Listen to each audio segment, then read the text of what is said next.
Don't start the engine. Homeless kid warned a biker. What he found out next was shocking. And Hell's Angel response shocked everyone.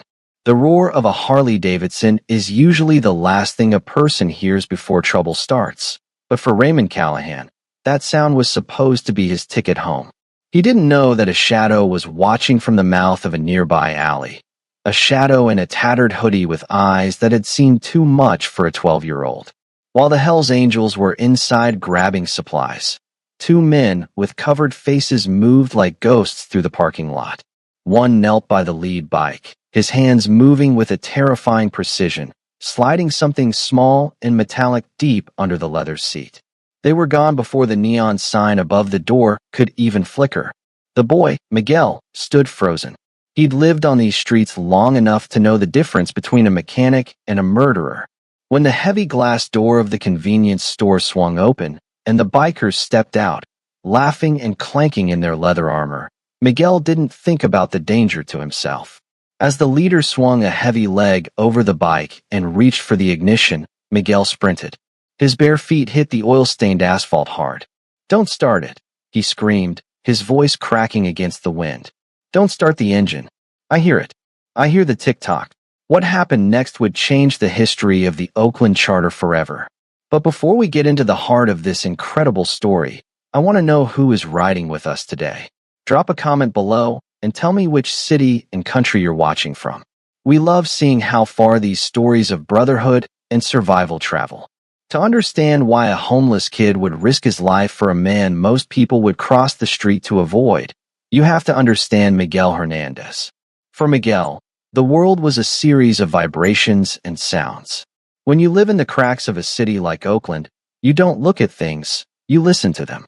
You listen for the heavy tread of a police officer's boot, the click of a car door locking as you walk by, and the specific, hollow sound of an empty stomach.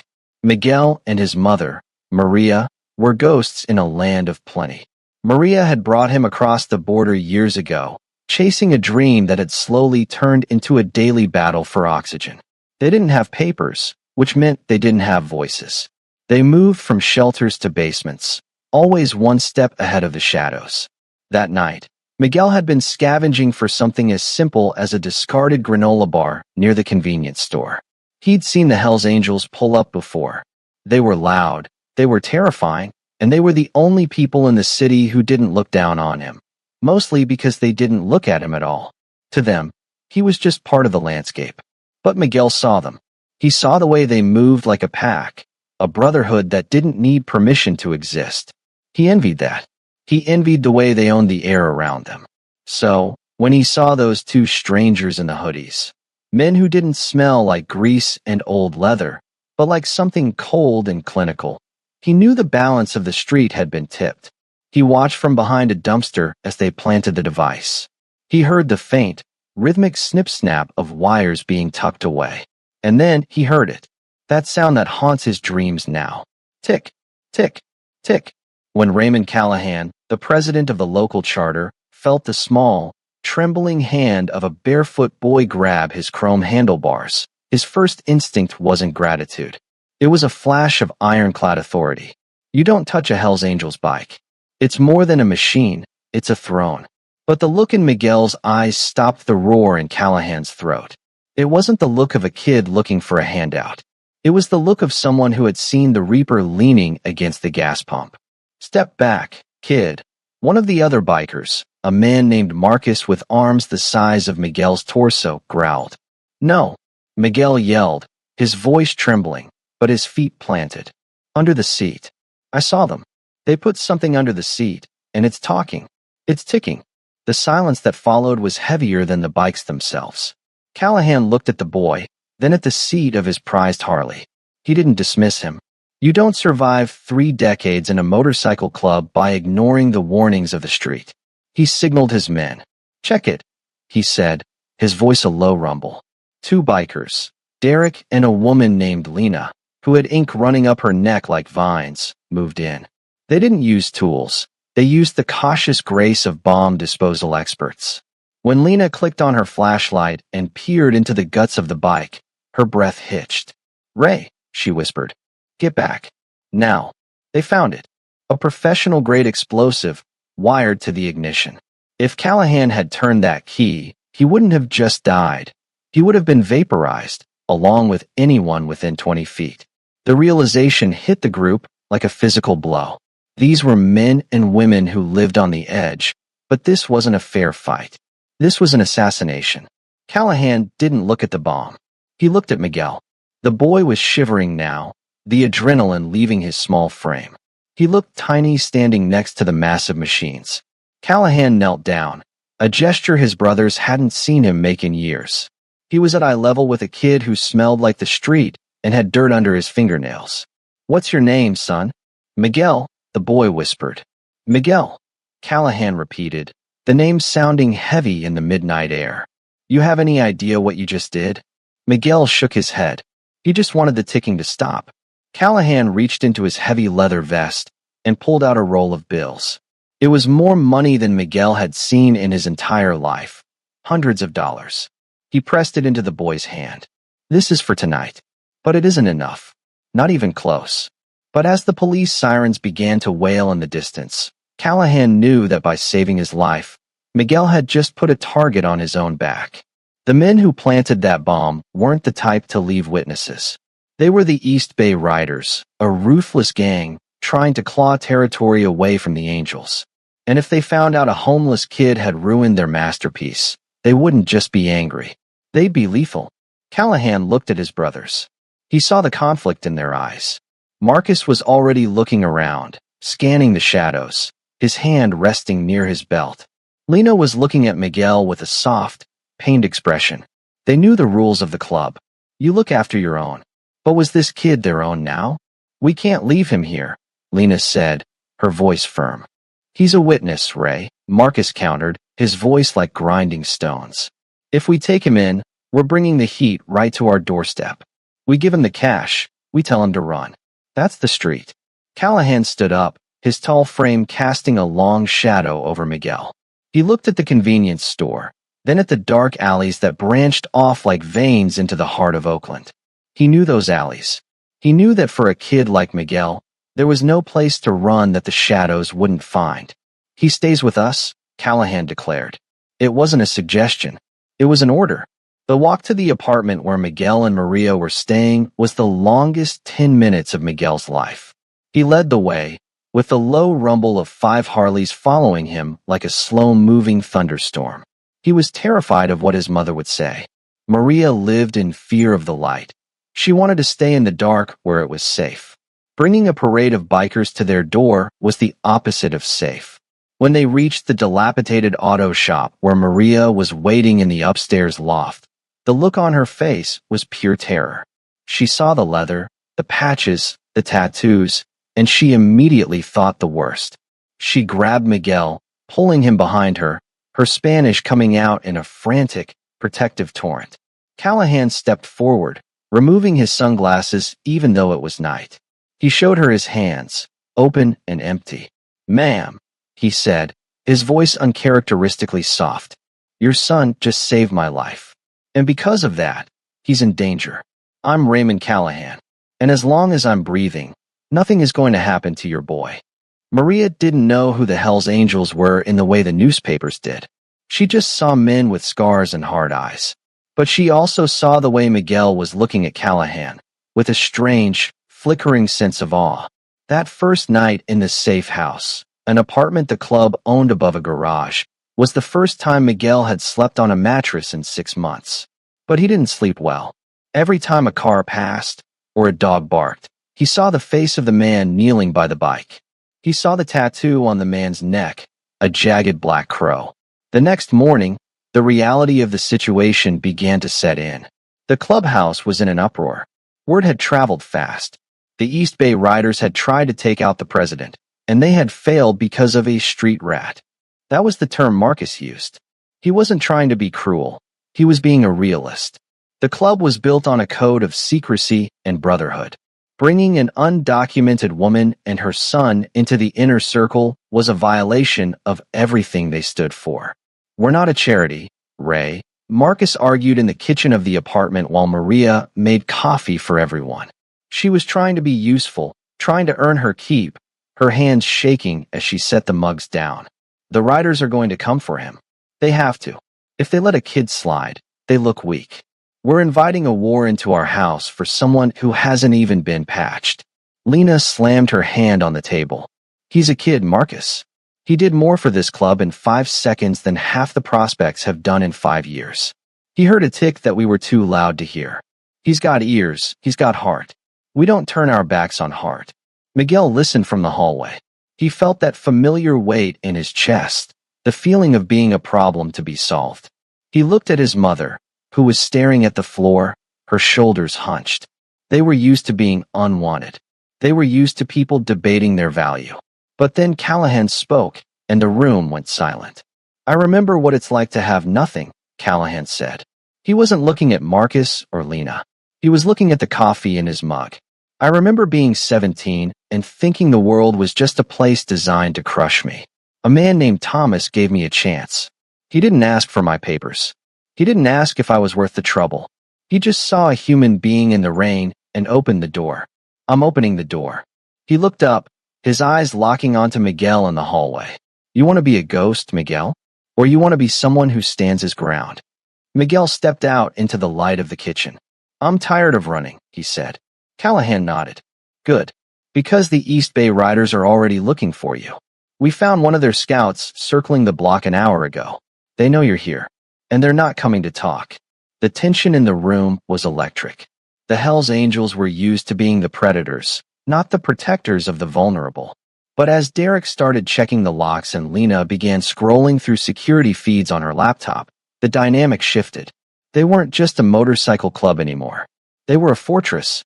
But a fortress is only as strong as its weakest point. And as Miguel looked out the window at the gray Oakland skyline, he saw a black car idling at the end of the street. It didn't have its lights on. It just sat there, like a predator waiting for the sun to go down. The war hadn't just begun. It was sitting on their doorstep, and Miguel was the prize. The black car at the end of the street didn't move for 3 hours. It sat there like a gargoyle, dark windows reflecting the dingy gray of the Oakland afternoon. Inside the apartment, the air was thick with the smell of motor oil from the garage below, and the sharp, spicy scent of the Killaquils Maria was making in a desperate attempt to stay busy. Every time the floorboards creaked, she jumped, her eyes darting to the heavy steel door. She didn't understand the politics of the street, but she understood the look on Raymond Callahan's face. It was the look of a man preparing for a storm. Callahan stood by the window, his massive frame partially hidden by the curtain. He wasn't looking at the car. He was looking at the way the street was behaving. The neighborhood was too quiet. The usual pushcart vendors were gone. The kids who played soccer against the brick wall across the street had disappeared. The street knew something was coming. They're testing us, Derek said, leaning against the kitchen counter while he cleaned under his fingernails with a pocket knife. They want to see if we're actually going to hunker down for a kid. They think we're bluffing. They think eventually we'll get bored or hungry and hand the boy over so we can get back to business. Marcus grunted from the sofa, where he was cleaning a heavy chrome wrench. If they think that, they don't know Ray.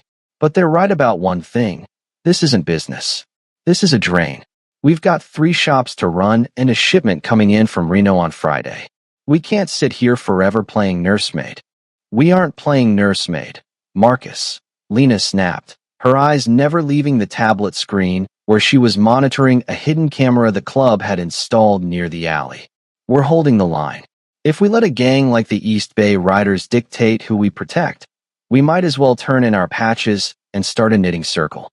This is about respect. Miguel sat at the small wooden table, his hands wrapped around a glass of orange juice. He felt like he was watching a movie of his own life, a spectator to a war that was being fought over his very existence. He looked at the leather vest Callahan had draped over a chair. The Death Head logo, the winged skull, seemed to be staring at him. Why do they want me so bad? Miguel asked, his voice small. I'm just a kid. I didn't see their faces. I only saw the tattoo.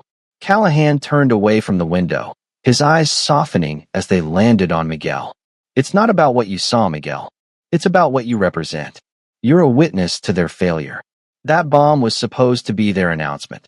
Their way of telling the world that the Hells Angels are old, slow, and ready to be replaced. But you made them look like amateurs. In their world, that's a death sentence. If they let you live, it means the Hells Angels have the power to protect even the smallest person from them. They can't have that. Suddenly, Lena's tablet chirped. Heads up. 2 more cars just turned the corner. Same make, no plates. They're boxing us in. The atmosphere in the room changed instantly. The casual banter died. Derek snapped his knife shut. Marcus stood up, the wrench in his hand looking like a lethal weapon. Callahan didn't panic. He moved with a slow, deliberate grace that was more terrifying than any sudden movement. Maria, take Miguel into the back room, Callahan ordered. Get in the bathtub and stay low. Do not come out until I tell you. No matter what you hear. Maria grabbed Miguel's arm, her face a mask of pure terror. She didn't argue.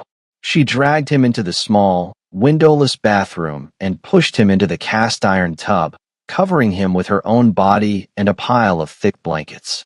Miguel could hear her whispering prayers in Spanish, her heart beating against his back like a trapped bird. In the living room, the world exploded. It started with a brick through the window. Shards of glass sprayed across the room, glittering like diamonds in the dim light. Then came the sound of gunfire, not the heavy roar of a shotgun, but the rapid, frantic pop-pop-pop of small-caliber handguns. Down, Callahan roared. Miguel pressed his face into the cold porcelain of the tub. He heard the heavy thud of Derek returning fire, the booming echo of a larger weapon that shook the very walls of the apartment. He heard shouting in the street, the screech of tires, and then the sound of the front door being kicked. The heavy steel door held for a second, then the hinges groaned. Miguel heard Marcus let out a roar that sounded more animal than human. There was a sound of scuffling, boots on wood, the heavy impact of bodies hitting the floor. You want the kid? He heard Marcus yell. Come and get him through me, you cowards. The fight was short but brutal. The East Bay Riders weren't soldiers. They were street thugs used to intimidating people who couldn't fight back. They weren't prepared for the Hells Angels. They weren't prepared for men who treated a fight like a religious experience.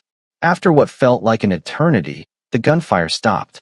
The only sound was the ringing in Miguel's ears and the heavy, ragged breathing coming from the living room. Ray. Lena's voice sounded strained. I'm good, Callahan grunted. Derek. Caught a graze on the arm, but I'm upright. Marcus handled the 2 that came through the door. They won't be walking for a while. Miguel felt his mother's grip loosen. She sat up, her eyes wide and wet with tears. They waited in the bathtub for another 5 minutes until the bathroom door creaked open. Callahan stood there. He was covered in drywall dust, and there was a smear of blood on his cheek that wasn't his. It's okay, he said, reaching a hand down to help Miguel out of the tub. They're gone for now, but they'll be back with more. The living room was a wreck. The window was gone. The sofa was riddled with holes, and 2 men were slumped against the hallway wall, zip-tied and bleeding. They were young, hardly older than 19, with the same jagged crow tattoo Miguel had seen on the neck of the man at the gas station. Callahan walked over to one of them and grabbed him by the hair, forcing him to look up. Who sent you? Was it Ruiz? The boy spat blood on Callahan's boots. You're dead, old man. All of you. You think you can hide behind a kid? Ruiz is going to burn this whole block down just to find him. Callahan didn't hit him. He didn't have to. The look in his eyes was enough to make the boy flinch. Ruiz is a businessman, kid. And right now, he's making a bad investment. You tell him that when the police pick you up. Police? Marcus said, looking at Callahan with surprise. Ray, we don't call the cops. I didn't, Callahan said, pointing to the street where sirens were already wailing. The neighbors did. And that's exactly what we need. We need this loud. We need the whole city to see what these punks are doing. As the police arrived and began securing the scene, Callahan pulled Lena and Derek aside. We can't stay here. The apartment is compromised. We need to move them to the clubhouse. The clubhouse. Derek whispered. Ray, the charter rules, civilians aren't allowed in the back during a red alert status. The rules were written for a different time, Callahan said, his voice dropping to a low, dangerous frequency. This boy saved my life. He's the reason I'm standing here instead of being a charcoal drawing on a parking lot. If the club has a problem with it, they can take it up with me at the table. Before we continue, I want to hear from you. Do you think Callahan is right to break the club's oldest rules to save a stranger? Or is he putting the entire brotherhood in too much danger? Let me know in the comments. I read every single one. The move to the clubhouse was a military operation. They didn't use cars this time. They used the bikes. Callahan put Miguel on the back of his Harley, the boy's small hands gripping the leather of Callahan's vest.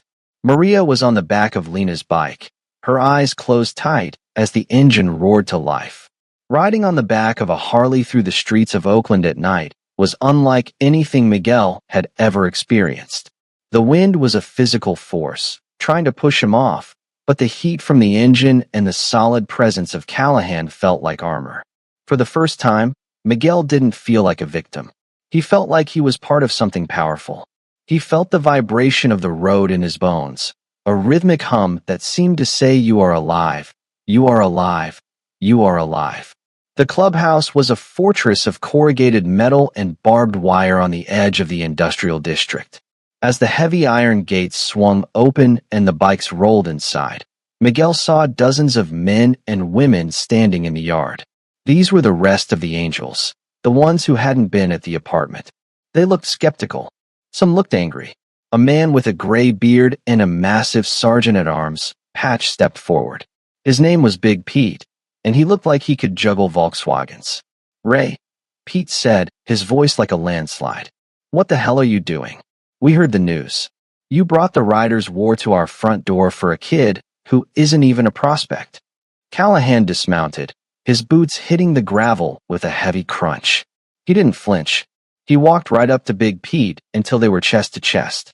"This kid heard a bomb ticking when we were too busy laughing to notice," Callahan said, his voice carrying across the yard. "He saved my life, Pete. He saved Derek. He saved Lena. If he hadn't spoken up, we'd be burying 3 brothers tomorrow. Now, you tell me, since when do we let people who save our lives get hunted down like dogs?" Pete looked at Miguel, then at Maria, who was shivering next to Lena. The yard was silent. The only sound was the clicking of cooling engines. "The Riders are coming, Ray," Pete said quietly. "They hit the repair shop on 4th Street 10 minutes ago. They're burning everything that has our name on it. They want the boy, or they want our heads." "Then let them come," Callahan said. "We've spent 50 years telling this city that we're the baddest thing on 2 wheels. It's time we proved it." That night, the clubhouse felt less like a social club and more like a war room. Maps were spread out over the pool table. Radios crackled with reports from scouts. Miguel and Maria were given a small room in the back, usually reserved for traveling members. It was clean, but it smelled like stale beer and cigarettes. "Miguel," Maria said, sitting on the edge of the bed, "we should leave. We can go at night. We don't want these people to die for us." "They won't die, Mama," Miguel said, though he wasn't sure. "They're strong. And Callahan, he's different. He said someone helped him once. He's just paying it back." "People don't pay things back in this world, Miko," she whispered. "They only collect debts." Miguel lay awake, listening to the sound of motorcycles circling the perimeter. He thought about the men in the black car. He thought about the jagged crow tattoo. And then, he heard a sound he hadn't expected. It was a soft tapping on the door. He opened it to find Lena standing there. She wasn't wearing her leather vest now. She just had on a black t-shirt that showed the intricate tattoos on her arms, names of people she'd lost, dates that meant something only to her. "Can't sleep?" she asked. "No," Miguel said. "Come with me. I want to show you something." She led him to the back of the garage, where a row of bikes sat under heavy tarps. She pulled the tarp off a small, vintage dirt bike. It was dusty and hadn't been ridden in years. "This was my brother's," Lena said. "He was a lot like you. Fast, smart, always listening. He didn't make it to 18. The streets got him because he didn't have anyone to watch his back. I'm not letting that happen to you." She handed Miguel a small, silver wrench. "You saved a bike the other day. Now, I'm going to teach you how one works. If you're going to be part of this family, even for a little while, you need to know how to fix what's broken." For the next 3 hours, in the middle of a gang war, a Hell's Angel and a homeless boy sat on the grease-stained floor and talked about pistons, valves, and the courage it takes to keep an engine running. But outside the gates, the darkness was moving. Vincent Ruiz, the leader of the East Bay Riders, was sitting in a warehouse 3 miles away, surrounded by 50 men and a crate of Molotov cocktails. He wasn't interested in respect anymore. He was interested in ashes. "Burn the clubhouse," Ruiz said, lighting a cigarette. "I don't care who's inside. Just bring me the kids' shoes so I can show the city what happens to snitches." The real battle was about to begin, and Miguel Hernandez was about to find out that sometimes the only way to stop the ticking is to face the clock. The warehouse district of Oakland at 3 a.m. is a graveyard of industrial dreams, but inside the Hells Angels clubhouse, the air was vibrating with a heavy, restless energy. The smell of gasoline and cold coffee had become Miguel's new reality. He sat in the corner of the garage, the silver wrench Lena had given him still clutched in his hand. He was watching the brothers prepare. This wasn't the movies. There was no slow-motion gear-up sequence. It was grim, quiet work. Men checked their tire pressure, tightened their primary chains, and spoke in low, clipped tones. They were preparing for a siege, and Miguel felt the crushing weight of guilt settling into his stomach like lead.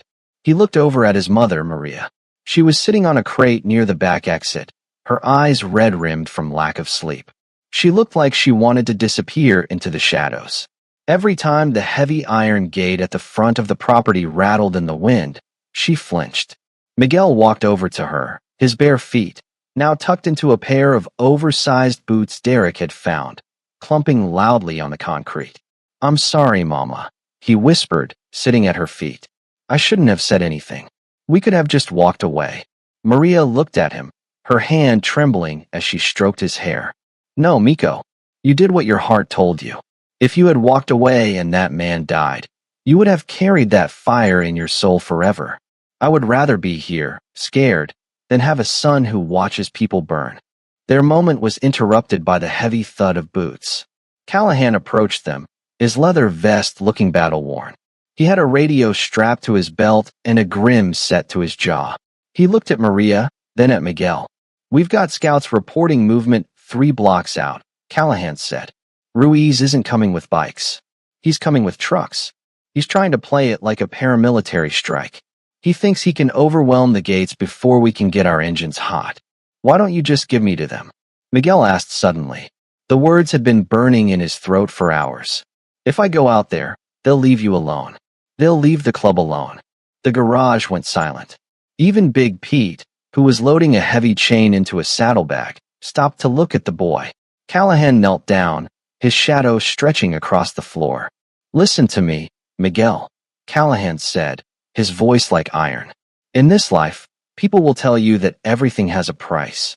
They'll tell you that a life like yours, or a life like your mother's, is worth less than the paint on a car. Those people are liars. Once you start handing people over to save your own skin, you aren't a man anymore. You're just a ghost waiting for the wind to blow you away. We don't hand over family. And like it or not, you're part of the charter now." "But I haven't done anything," Miguel protested. "I'm just a kid from the street." "You gave me a tomorrow," Callahan said simply. "That's more than most people ever give. Now, get back to the safe room. Pete is going to stay with you. If things get ugly, there's a crawl space under the floorboards in the office. You go there, and you don't move until you hear my voice. Not Lena's, not Derek's.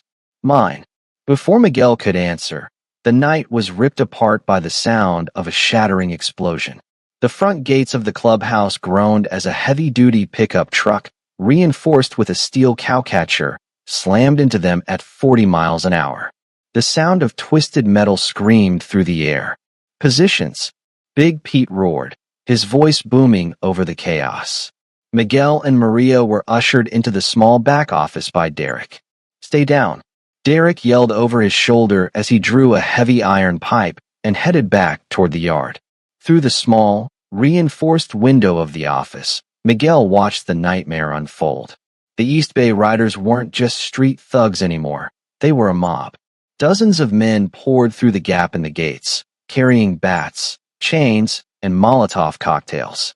The first bottle hit a stack of old tires near the fence, and orange flames roared toward the sky, illuminating the yard in a hellish, flickering light. The Hells Angels met them in the center of the yard. It was a clash of eras, the old-school discipline of the motorcycle club against the chaotic, desperate violence of the street gang. Callahan was a whirlwind. He didn't use a gun.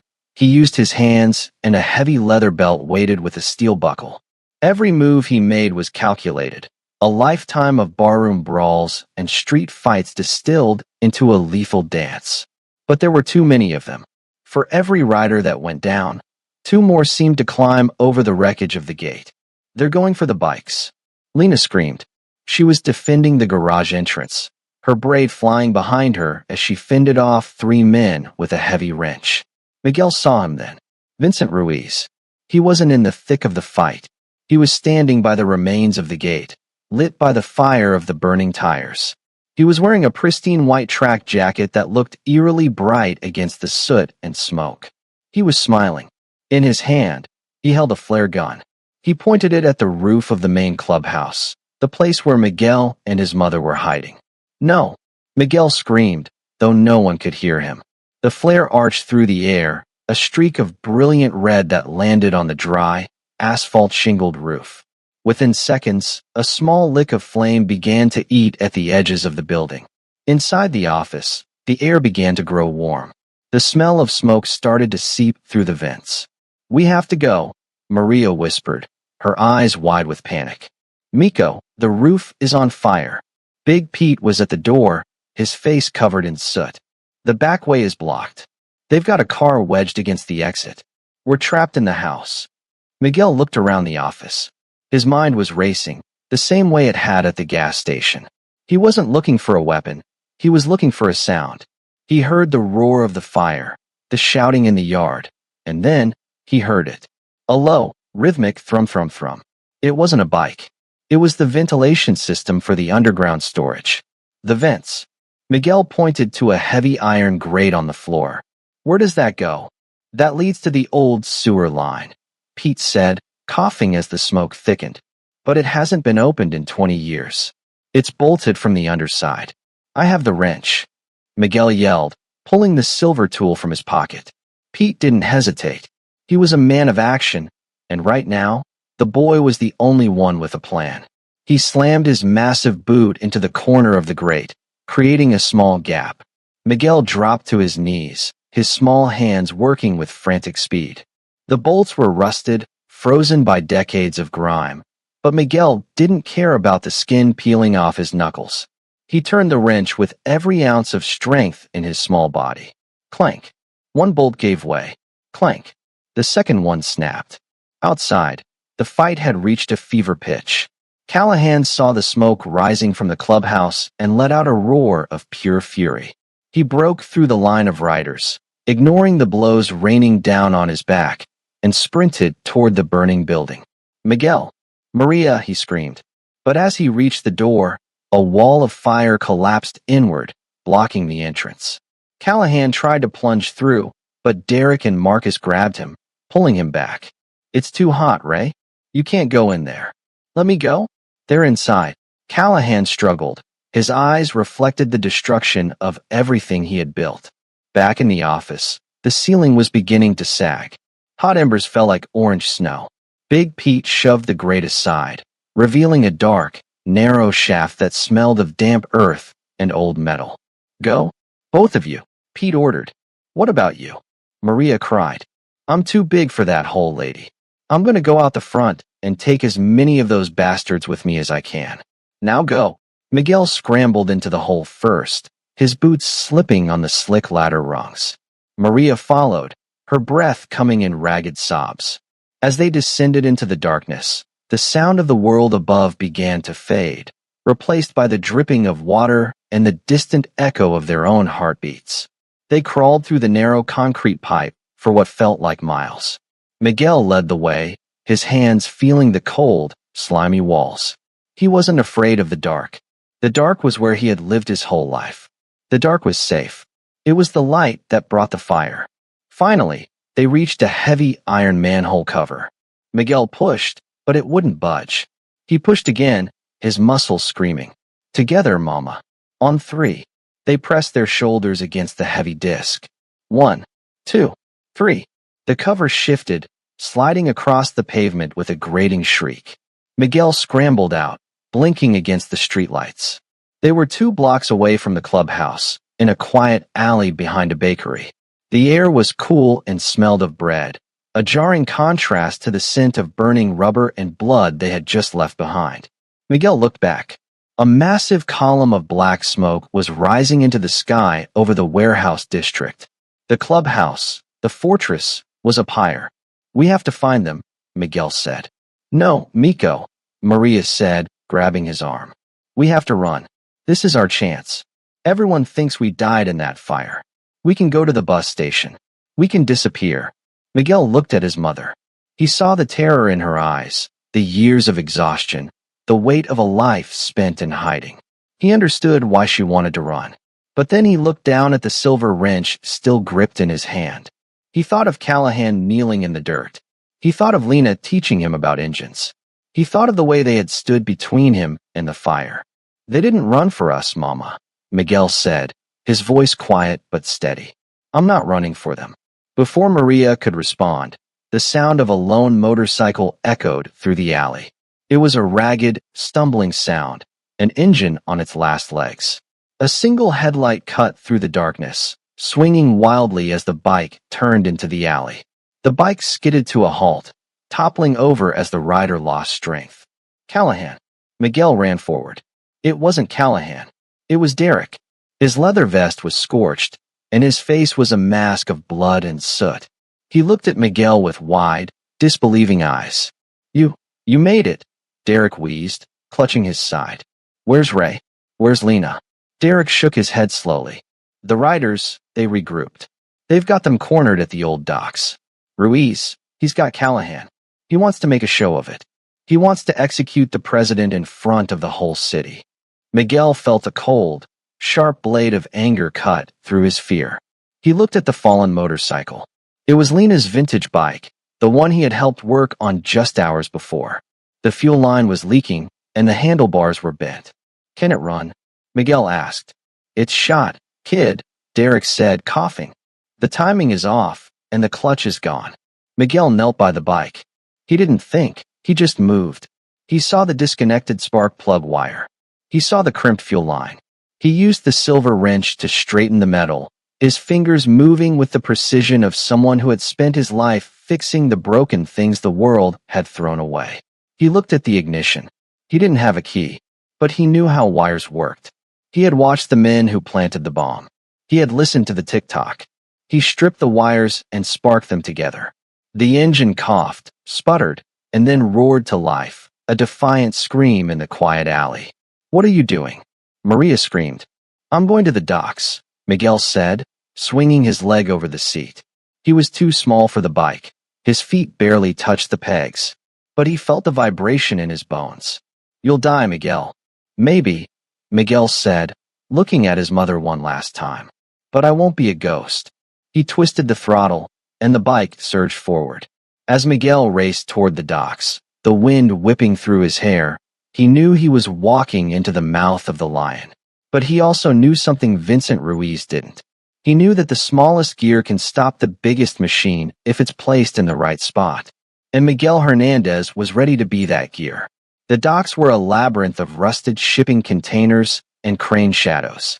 At the very end of Pier 14, under a single, buzzing floodlight, Vincent Ruiz stood over a kneeling Raymond Callahan.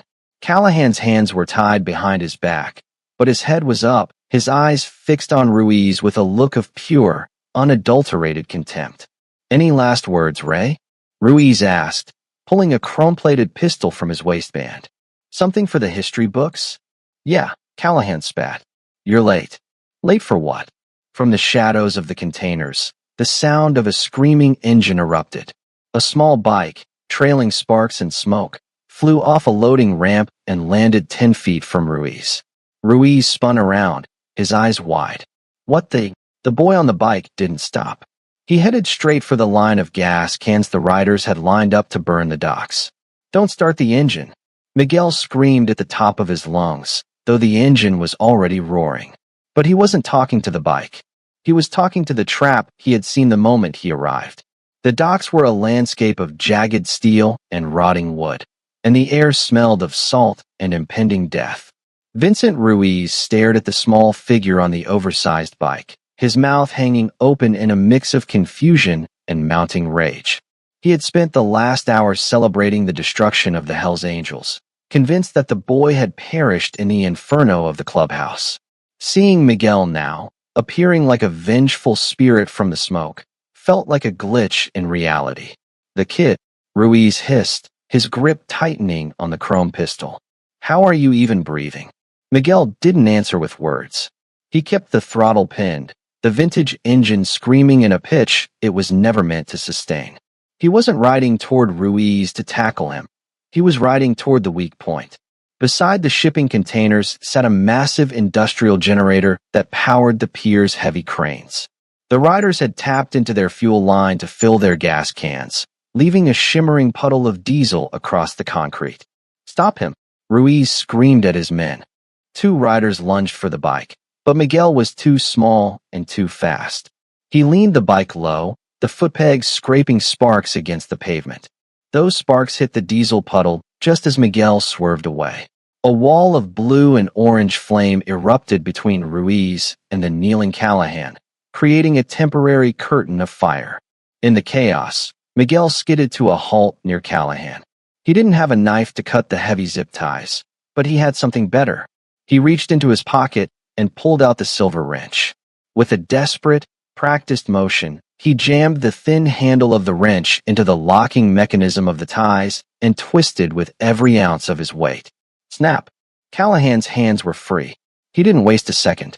He surged upward like a golem made of granite, his fist connecting with the jaw of the nearest rider before the man could even raise his chain. "Get behind the container, Miguel!"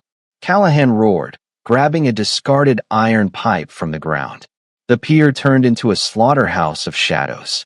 The fire Miguel had started was spreading, catching on the old wooden pilings of the dock.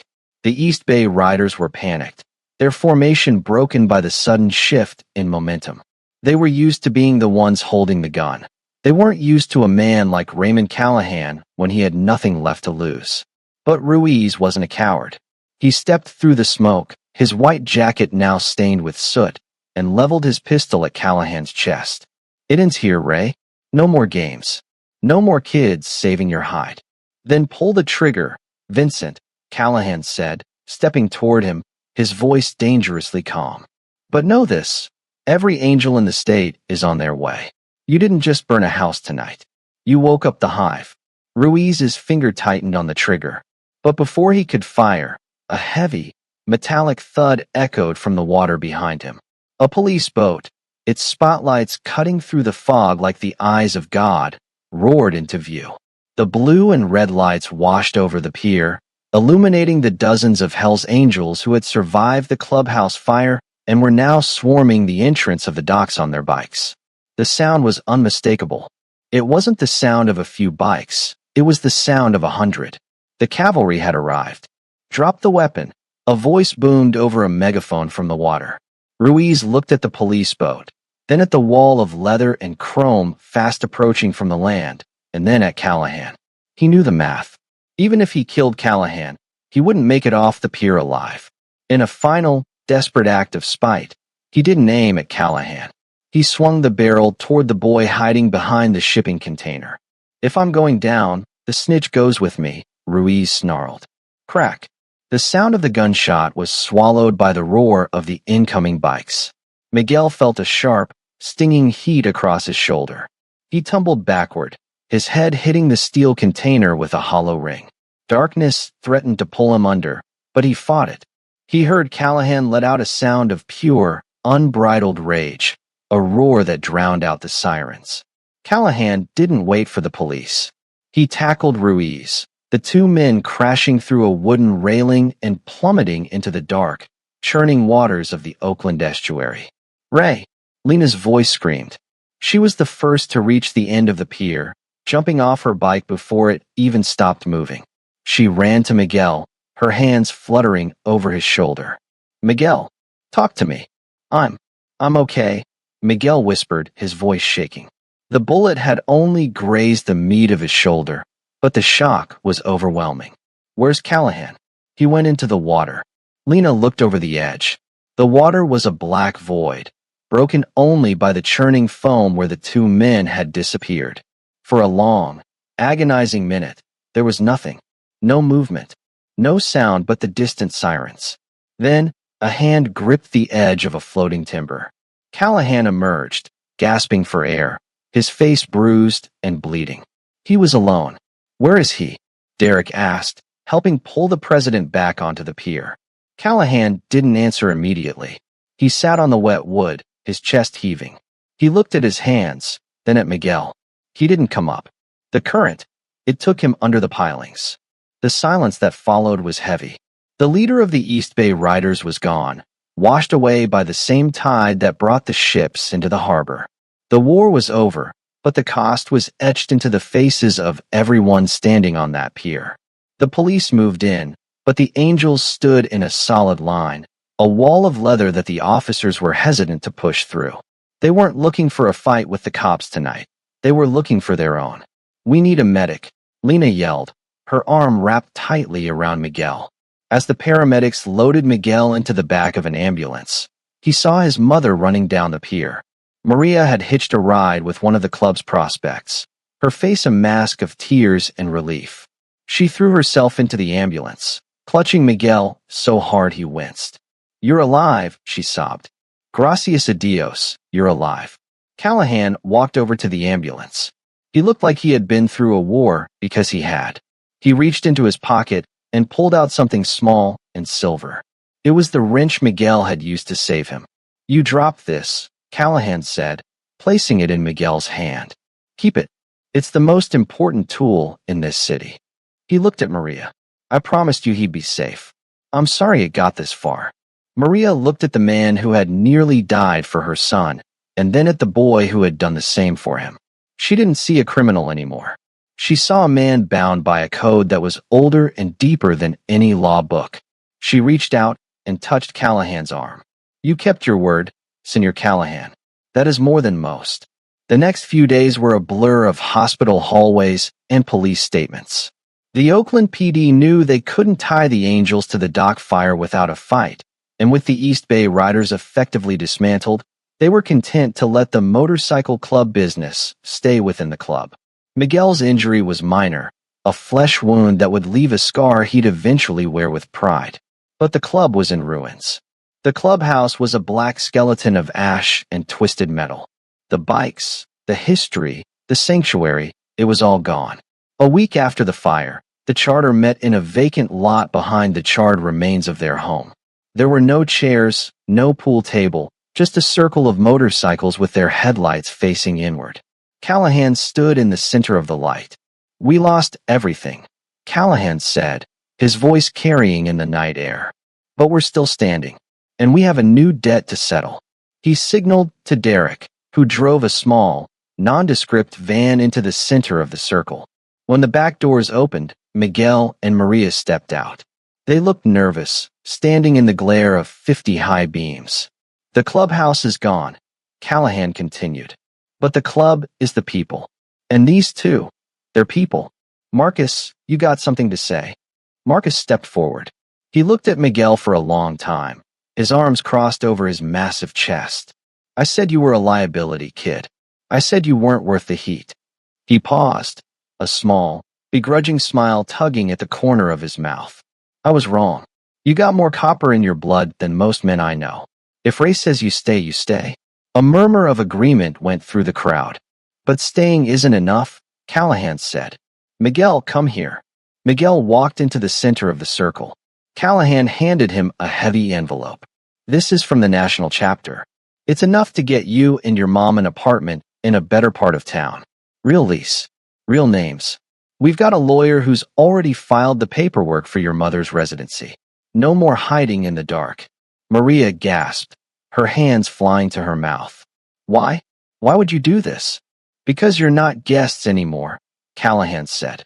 He looked at Miguel and then reached into a bag at his feet. He pulled out a leather vest. It didn't have the death head on the back, not yet. But on the front, over the heart, was a small patch that read, Protector.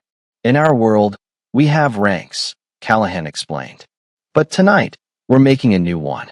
You save the president. You save the club. This patch means that as long as there is a Hell's Angel in Oakland, you and your mother have a home. You're under our wing. Always. As Miguel put on the vest, it still felt a little heavy, a little too big.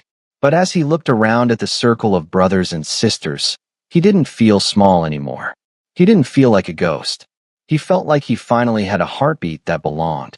But the transition from the street to a new life wouldn't be as simple as a new apartment and a leather vest. There were still shadows in Oakland, and not everyone was happy with the Hells Angels' new family. Someone was watching from the edge of the lot. Someone who hadn't forgotten the fire at the docks. Someone who believed that the only way to truly kill a bird of prey was to clip its wings while it was trying to build a nest.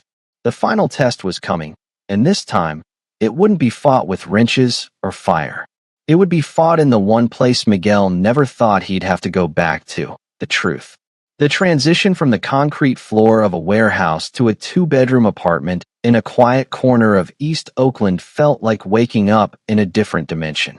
For the first time in his life, Miguel had a door he could lock from the inside that wasn't hiding him from the law. He had a window that looked out onto a small lemon tree instead of a trash-strewn alley. But the silence of a safe life was louder than the chaos of the streets. It took him weeks to stop jumping at the sound of a car backfiring. Every time a heavy engine rumbled down their new street, his hand instinctively went to the silver wrench he now kept on a shelf above his bed like a holy relic. The Hells Angels didn't just give them a place to live, they gave them a presence. Every morning, a different member of the club would roll by just to check in. Sometimes it was Derek, his arms still in a sling, bringing a bag of groceries. Sometimes it was Lena who would sit with Maria and help her navigate the mountain of legal paperwork for her residency. They weren't just protectors. They were a constant, living reminder that the debt of a life saved is never truly settled. It just evolves. You're going to school on Monday, Callahan said one afternoon as he sat at their new kitchen table, looking strangely out of place next to a bowl of fresh fruit. Miguel looked up from a textbook Lena had bought him. School? I haven't been in a classroom since the 4th grade, Ray. I'll be the oldest kid in the room who doesn't know anything. You know more about survival than any teacher in this city, Callahan grunted, tapping his thick fingers on the table. But survival isn't a career. The club is handling the tuition for a private vocational school. They have a mechanics program. You want to work on bikes? You're going to learn how to do it right. No more stripped wires and luck. You're going to learn the science of the machine. Maria came over and placed a hand on Miguel's shoulder. Her face had regained a color he hadn't seen in years. The hollow circles under her eyes were fading. It is a gift, Miko. A chance to be someone the world can't ignore. Miguel nodded, but his mind was elsewhere. He was thinking about the docks. He was thinking about the way Vincent Ruiz had disappeared into the black water. The police had never found a body. The official report said the current had likely dragged him out to the bay, but in the back of Miguel's mind, the ticking hadn't stopped. It had just changed its rhythm. As the weeks turned into months, Miguel began to adapt. He was a natural in the shop at school. His hands, once used for scavenging and hiding, were now famous for their precision. He could listen to an engine and tell you exactly which valve was sticking before he even opened the casing. The teachers called it a gift. The angels called it the ear. But the piece was fragile. One evening, as Miguel was walking home from the bus stop, he noticed a familiar sensation, the feeling of being watched. It wasn't the heavy, obvious presence of the club. This was something colder. He turned the corner toward his apartment and saw a man standing under the lemon tree. The man was thin, his clothes hanging off a frame that looked like it had been chewed on by the city. He wasn't wearing a leather vest or a track jacket. He was wearing the uniform of the forgotten, a tattered coat and a distant, hungry stare. "You're the boy," the man whispered as Miguel approached. Miguel tensed, his hand sliding into his backpack where he kept the silver wrench. "Who are you?" "I'm a message," the man said, his voice raspy. Ruiz didn't go to the bay. He went to the basement. And the basement is getting crowded, Miguel. The man handed him a small, crumpled piece of paper and disappeared into the shadows before Miguel could ask another question. Miguel opened the paper under the glow of the porch light. It wasn't a note. It was a photograph. It was a picture of the convenience store where it all began, but someone had drawn a red circle around the spot where Miguel used to sleep. Underneath, in jagged, shaky handwriting, were 3 words: "Time is up." Miguel didn't call Callahan. He didn't call Lena. A part of him, the part that had lived on the streets for a decade, told him that this was a ghost he had to face alone. He spent the night staring at the ceiling, the old fear creeping back into his bones. He realized that the Hells Angels could protect him from a gang. They could protect him from the police, but they couldn't protect him from the past. The next morning, Miguel didn't go to school. He took the bus back to the old neighborhood. It looked different now. The warehouse district was being cleared out, the charred remains of the clubhouse hidden behind high construction fences. He walked to the convenience store. The neon sign was still buzzing, that same low-frequency hum that had been the soundtrack to his life. He stood on the sidewalk, looking at the black asphalt where the Harley had once sat. Looking for a heartbeat? A voice asked. Miguel spun around. Standing by the gas pumps was a man he didn't recognize at first. He was older, his hair white, and his face a map of deep, painful scars. He was leaning on a cane, his left leg dragging slightly. It took Miguel a moment to see past the damage. The eyes were the same. The cold, calculating eyes of Vincent Ruiz. "You're alive," Miguel breathed. "Barely," Ruiz said, his voice a wet rattle. "The pilings under that dock are covered in barnacles, kid. They cut like razors. The water tried to swallow me, but I've been swallowed by better things than the Oakland estuary." Ruiz stepped closer, the tap of his cane rhythmic on the concrete. Tap, tap, tap, like a clock. "I lost my crew. I lost my territory. I lost my face," Ruiz said, gesturing to the scars. "The police think I'm dead, and the Hells Angels think they won. But I'm still here. And as long as I'm here, you're just a borrowed life." "Why tell me?" Miguel asked, his voice steadying. "Why not just kill me?" "Because killing you is too easy," Ruiz hissed. "I want you to know that every time you start an engine, every time you walk through a door, every time you look at that woman you call a mother, I'm the one who decided you could. I'm the ghost in your machine, Miguel. I'm the tick in your talk." Ruiz turned and began to limp away, melting into the morning fog of the industrial district. Miguel stood there, the silver wrench heavy in his pocket. He realized that Ruiz wasn't there to fight. He was there to infect him. He wanted to take away the one thing the Hells Angels had given him: peace. Miguel went home that night and sat on the porch. When Callahan's bike roared up the street for the evening check-in, Miguel didn't hide the paper. He handed it to the president. Callahan read the note, his face turning into a mask of cold fury. "Where did you get this?" "He's alive, Ray. I saw him today." Callahan didn't shout. He didn't call for backup. He just sat down on the porch step next to Miguel. "I knew it," he whispered. "I felt it in the water that night." He was too angry to drown. "What do we do?" Miguel asked. "Do we hunt him down?" "No," Callahan said, looking at the lemon tree. "That's what he wants. He wants us to turn back into monsters. He wants to drag us back into the mud so he can feel normal again. If we hunt him, we prove he's still important. We prove he still has power over us. So we just let him watch us. We do better than that," Callahan said, standing up. "We live so well it kills him. We build that clubhouse back. We get your mom her citizenship. We get you through that school. We make him watch us succeed until the bitterness is the only thing he has left to eat." Callahan put a hand on Miguel's shoulder. "He's a ghost, Miguel. And ghosts only have power if you're afraid of the dark. Are you afraid of the dark?" Miguel looked at his hands, the hands of a mechanic, a protector, a son. He thought about the ticking sound. He realized that the ticking wasn't a bomb anymore. It was a heartbeat. "No," Miguel said. "I'm not afraid." But the shadow of Ruiz wasn't the only thing lurking. Within the club itself, the cost of the war was being tallied. The national chapter was asking questions. Why was the Oakland charter spending so much on a civilian family? Why was the clubhouse being rebuilt with a community center attached to it? Marcus and Big Pete were standing by Callahan, but the younger members, the ones who hadn't seen the bomb, were whispering. They saw the money going to lawyers and tuition instead of new bikes and business. The internal clock was ticking now. A challenge was coming for Callahan's leadership, and Miguel Hernandez was the centerpiece of the argument. The final battle wouldn't be on the docks or in the streets. It would be at the table, the sacred meeting place of the Hells Angels, where the fate of the Oakland Charter would be decided once and for all. And Miguel, the boy who heard the tick-tock, was about to find out if he was truly a part of the family or just a beautiful mistake. The air inside the new, temporary meeting hall was thick with the scent of unwashed denim and heavy tobacco. This wasn't the polished apartment or the quiet school workshop. This was the belly of the beast. For the first time, Miguel stood outside the double doors of the room, the place where the Hells Angels conducted their most private business. He could hear the low, rumbling thunder of voices inside, men debating the future of the Oakland Charter, and more specifically, the future of the boy who had brought a war to their doorstep.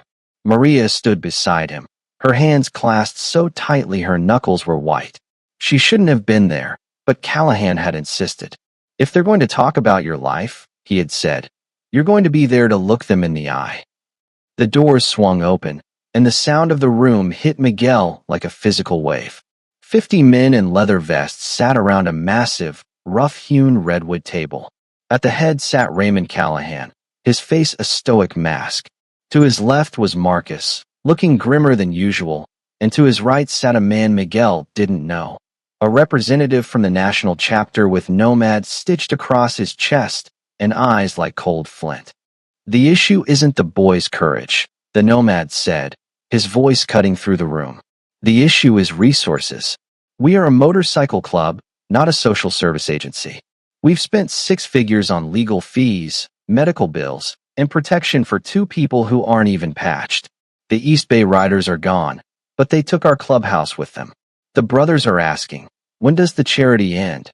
A younger member, a man named Jax with a fresh tattoo on his neck, stood up. He's right, Ray. We're losing street cred. People think we've gone soft. They see us escorting a kid to school, and they laugh. We need to focus on the business. Give the kid a final payout, and let them move to another state. It's for their safety and ours. Callahan didn't move. He let the murmurs of agreement swell and then die down. He looked at Miguel, then at the Nomad. You call it charity, Callahan said, his voice vibrating in the floorboards. I call it an investment in the soul of this club. We tell the world we're a brotherhood. We tell them we live by a code. But a code is just words on a wall if you don't live it when it's hard. This boy didn't ask us for a dime. He ran toward a bomb to save men who didn't even know his name. If we turn our backs on that, then what are we? Just another gang? Just another group of thugs with louder engines. He's a civilian, Ray, the Nomad countered. He's not one of us. Isn't he? Lena's voice rang out from the back of the room. She stepped forward, her protector patch visible. He fixed my brother's bike with a hand-me-down wrench while the building was burning. He stood on the docks while Ruiz had a gun to his head, and he didn't blink. I've seen prospects with 5 years on the road who don't have half the heart of this kid. The room erupted into a heated debate, voices clashing like gears. Miguel felt the familiar urge to run, to disappear back into the shadows where no one debated his worth. But then he felt the weight of the silver wrench in his pocket. He thought about the tick-tock. He realized that the club was facing its own kind of bomb, an internal one that could tear them apart from the inside. Without thinking, Miguel stepped forward. He walked right up to the edge of the redwood table. The room went dead silent. Even the Nomad leaned back, surprised by the boy's audacity. I don't want your money, Miguel said, his voice clear and steady. And I don't want you to fight my wars. You gave me a home when I was a ghost. You gave my mother a name. That's more than I can ever pay back. He pulled the silver wrench from his pocket and set it on the table. It looked small and humble against the heavy rings and scarred wood. But if you think being soft is protecting people who can't protect themselves, then maybe you aren't as tough as you think you are, Miguel said. The men who planted that bomb weren't afraid of your bikes or your patches. They were afraid of your loyalty. They thought they could break it. If you walk away from me now, you're letting them win. You're telling Ruiz that he was right, that everyone has a price. Callahan stood up slowly. He looked around the room, making eye contact with every man at the table. The boy is right. We don't rebuild the clubhouse with bricks and mortar. We rebuild it with respect. We're opening the community center. We're keeping the mechanics program. And anyone who has a problem with that can leave their patch on this table right now. Silence stretched across the room, heavy and suffocating. Marcus was the first to move. He stood up, walked to the table, and placed his heavy hand next to Miguel's wrench. "I'm in," he grunted. One by one, the brothers stood. Derek, Lena, Big Pete, even the younger members who had been whispering. The nomad looked at the sea of leather and the small boy at the center of it. He let out a long, slow breath and nodded. "The Oakland Charter stands. But the heat is on you, Callahan. Don't make us regret this." The meeting broke up, but the work was just beginning. Over the next year, the new Oakland clubhouse rose from the ashes. It was different this time. A fortress, yes, but one with an open door. The front section became a vocational workshop where kids from the street could learn a trade without being recruited into a gang. Miguel was the first graduate of the program. He didn't just learn to fix bikes, he learned to lead. Maria became the heart of the kitchen. Her dining skills transformed into a catering business that served the whole neighborhood. She received her official residency papers on a Tuesday in July. The entire Oakland Charter showed up at the courthouse, a line of 50 Harleys idling outside in a thunderous salute as she walked out, a legal citizen of the country she had lived in for so long as a shadow. But there was still one ghost left.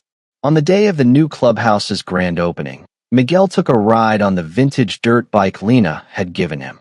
He rode down to the docks, back to Pier 14. The wood was still charred in places, a permanent scar on the waterfront.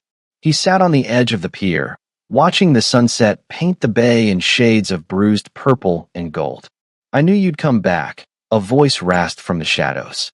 Vincent Ruiz stepped out from behind a rusted crane.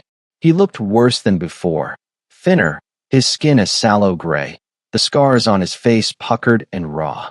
He held a small knife in his hand, but his grip was shaking. He looked like a man who had been hollowed out by his own hate. "I've been watching you, Miguel," Ruiz said. "I saw the party. I saw the bikes. You think you've won." Miguel didn't stand up. He didn't reach for a weapon. He just looked at the man who had tried to destroy his life. "I haven't won anything, Vincent. I just stopped running. You're the only one left in the race." "I could end it right now," Ruiz said, taking a staggering step forward. "I could take the protector out before the sun goes down." "Then do it," Miguel said, turning back to the water. "But look around you. There's no one here to see it. No crew. No territory. No legacy. If you kill me, you're just a dying man in a dark alley. But if you walk away, you might find something else to live for." Ruiz stared at Miguel's back. He looked at the leather vest, the steady shoulders of a boy who had become a man. He saw the protector, patch, and realized it wasn't just a title. It was a shield. The Hells Angels weren't just protecting Miguel. Miguel was protecting the hope that things could be different. Ruiz's hand dropped. The knife clattered onto the wooden boards. He didn't say another word. He turned and limped back into the fog, a ghost finally fading into the night. Miguel never saw him again. When Miguel returned to the clubhouse, the party was in full swing. The music was loud, the grill was smoking, and the laughter of the brothers and sisters filled the air. Callahan was standing by the entrance, a glass of water in his hand, watching the scene with a rare, genuine smile. "Where have you been, kid?" Callahan asked as Miguel parked his bike. "Just checking the perimeter, Ray," Miguel said, wiping a smudge of grease from his hand. "Everything's quiet." Callahan clapped him on the shoulder. "Good.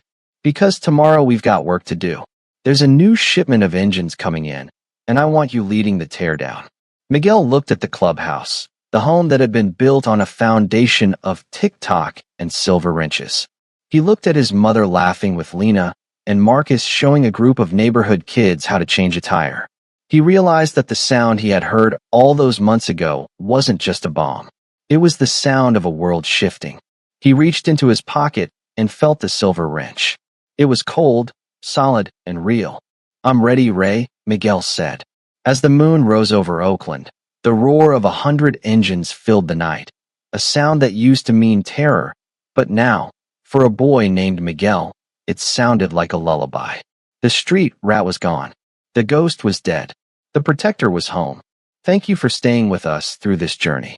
If Miguel's story reminded you that even the smallest voice can stop a disaster, please hit that subscribe button and give us a like. We are a family here, and your support is what keeps our engines running. Tell us in the comments, what's the one thing you'd fight for no matter the cost? We can't wait to read your stories. Until next time, keep your ears open and your heart steady.